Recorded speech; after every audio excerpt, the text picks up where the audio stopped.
రాజకీయాలంటేనే భలే గమ్మత్తుగా ఉంటాయి ఉల్లా. అన్ని బాగుంటే ఏమి లేదు గాని కొంచెం తేడాలు వస్తే చాలు సొంత ఇంటోళ్ళను కూడా శత్రువులు అయిపోతారు. అగో అచ్చు గిట్లనే.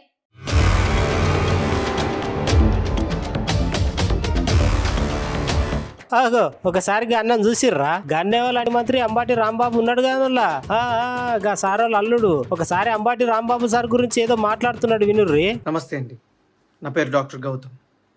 నేను ఇప్పుడు సిట్టింగ్ ఎమ్మెల్యే అండ్ మినిస్టర్ అయిన అంబటి రాంబాబు అల్లుండి. అది నా దురదృష్టం, ఎవరు ఏం చేయలేరు. బట్ ఈ వీడియో చేయాలా లేదా అని నేను చాలాసార్లు ఆలోచించి చేయటం నా బాధ్యత అని అనుకున్న తర్వాత నేను ఈ వీడియో చేస్తున్నాను. అంబటి రాంబాబు అంత నీచుడు, నికృష్టుడు, దరిద్రుడు, శవాల మీద పేలాలు ఏరుకునే రకాన్ని నేను నా జీవితంలో చూడలేదు. రోజు పొద్దున్నే దండం పెట్టుకునేటప్పుడు ఇంతటి నీచుడిని ఇంకొకసారి నా లైఫ్లో ఇంట్రడ్యూస్ చేయకు స్వామి అని ఎప్పుడు కోరుకుంటూ దండం పెట్టుకుంటుంటా. అంత భయంకరమైన వ్యక్తి. ఎందుకు ఇప్పుడు చెప్తున్నానంటే తన పోటీ చేయబోయే పోస్ట్ అలాంటిది. ఏ పోస్ట్కి అయితే మంచితనం, మానవతా విలువలు, కనీసం బాధ్యత ఉండాలో వీటిల్లో అందరికీ 100% అందరికీ అన్నీ ఉండక్కర్లేదు. 0.001% కూడా లేని వ్యక్తి అంబటి రాంబాబు. ఇలాంటి వ్యక్తికి ఓటేసేటప్పుడు మనకి తెలియకుండానే కొన్నిటిని మనం ప్రోత్సహిస్తున్నట్టు. ఎలాంటి వాటిని? ఎవరైతే నిస్సిగ్గుగా ఎంత పెద్ద గొంతేసుకొని ఎంత పెద్ద అబద్ధాన్ని అరిచినా సరే దాన్ని నిజం చేయొచ్చు అన్న కాన్ఫిడెన్స్తో బతుకుతారో సమాజంలో, అలాంటి వాళ్ళకి ఓటేస్తున్నట్టు. ఎంత లేకి పని అయినా చేసి చాలా హుందాగా బతకచ్చు సమాజంలో అని అనుకునే వాళ్ళకి ఓటేస్తున్నట్టు.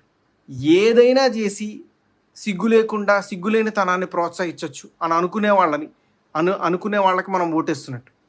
ఇలాంటి వాళ్ళకి ఓటేస్తే ఇవే సమాజం యొక్క తలరాతలాగా మారి రేపు సమాజం కూడా ఇలానే తయారవుతుంది.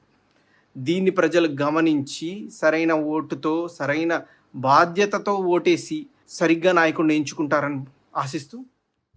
అదే ముచ్చట, మామని ఇట్లా గట్టిగా అరుచుకున్నాడు అల్లుడు. అంబాటి సార్ గురించి సొంత అల్లుడు ఎన్ని ముచ్చట్లు చెప్పిండో చూసిర్రా? ఇక అల్లుడు అన్ని మాటలు మామని అంటుంటే మామేమంటున్నాడు అది ఒకసారి ఇందాం పాలి. సోషల్ మీడియాలోనూ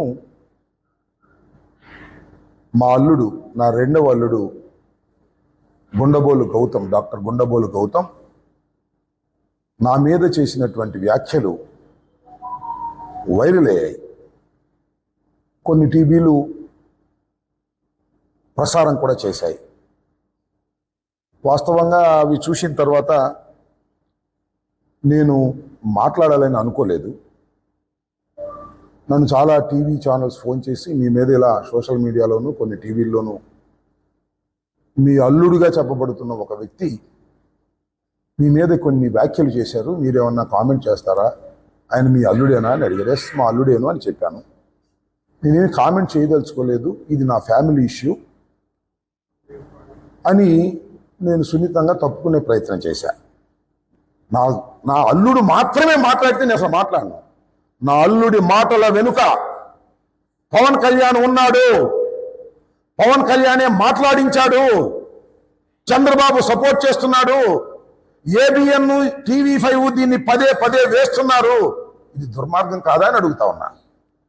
ఒక ఫ్యామిలీ ఇష్యూని ఇంతగా తీసుకొచ్చి రాజకీయ లబ్ధి పొందాలని అనుకోవడాన్ని ఏమనాలి? అది నా ఆవేదన. అదోలా ముచ్చట. అందుకే రాజకీయాలంటేనే భలే గమ్మత్తుకుంటా అని చెప్పిన. ఆంధ్రప్రదేశ్ లో ఓట్లకి ఎన్ని దినాలు లేదు కాబట్టి ఈ సారాన్ని జర ఆలోచన చేసి ఓట్లేయ్యుర్రి.